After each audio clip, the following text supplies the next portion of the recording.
everybody. I think most people know me. I'm an engineer.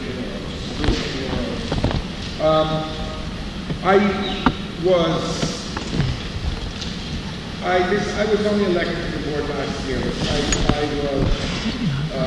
I replaced, I think, I fixed Leah for the first year. By the time that I became a board member, the Kingston project was already in motion. I would like to address something that Larry King said. He said, I wasn't going to until he mentioned the word that I was hiding it.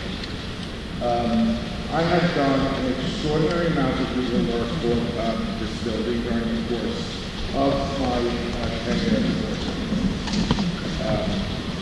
I negotiated the buyout agreement for a Ben & Jerry's leasehold. I managed to get us $100,000 from that. That happened unexpectedly.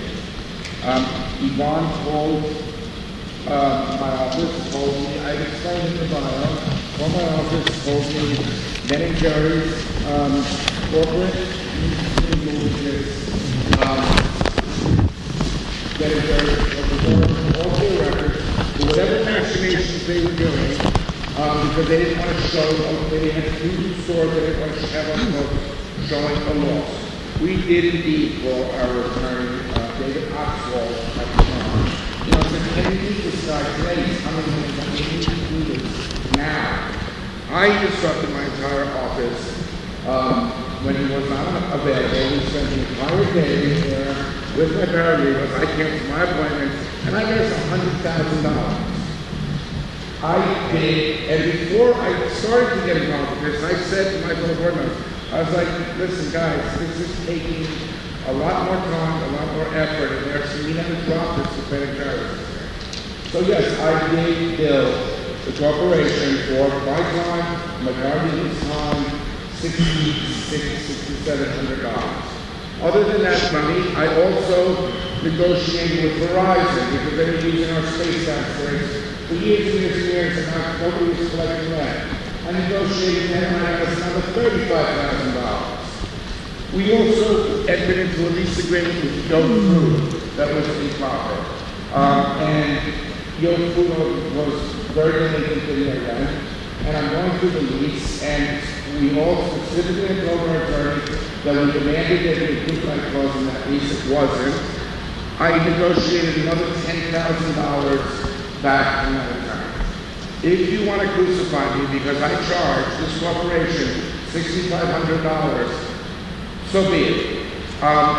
It doesn't begin to compensate me for the amount of time that I've spent every Wednesday morning in contract meetings that I don't charge the corporation for, where I'm hiring other attorneys in my office and for the attorneys to go to court for me. That costs me $500 a pop for one or two attorneys. So I feel awkward that I have to address this issue. I think it's a personal vendetta. We have certainly all agreed after that one being 2008 that we were not going to ever allow there to be any fee schedule or any board member. But I'm asking people to please overlook that. Please understand that I am very, very, very committed to those gardens. I spent a lot of time. I have nothing to gain other than I would like to see. I don't like to start something and not finish it. I think this is a fantastic project. I think that we can make a lot of money. I think people have to keep in mind that besides the apartments that we're building, these floors needed to be stabilized. These buildings were collapsing.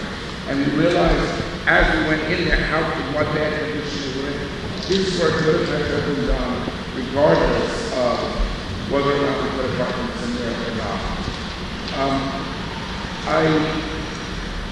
also would like to address the fact that we ignored somehow the litigants and that we didn't care about them.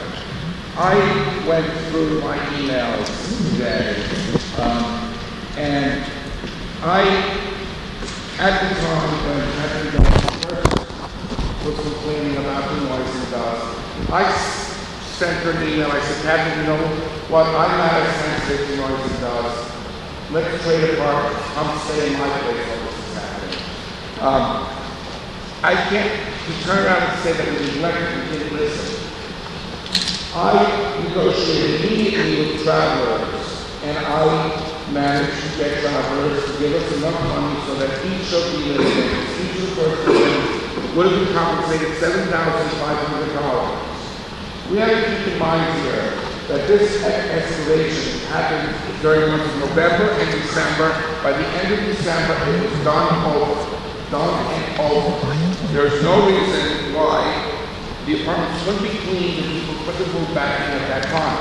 To get $7,500 was very difficult for the insurance carrier. I happen to deal with carriers all the time. People are losing sight of the fact that we're all being sued here. I do believe that there was great inconvenience to the first floor shareholders. I do believe that they should be fairly and adequately compensated for that period of time that they had that inconvenience.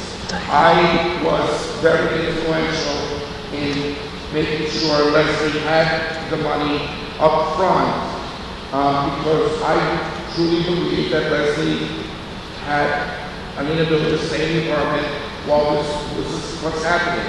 So to hear that I'm not being responsible, I'm not listening, I'm not sensitive to their needs is not true. I'm not only answering to 3 people though. My job as a board member is to answer to everybody. There were demands that far exceeded that $7,500. That would have been improper for us. We could have very easily settled this matter if we had those demands, but we had a responsibility to all shareholders here. I would ask that you cast your vote for me. You let us complete this project. I think a very good qualified to remain this board. Thank you.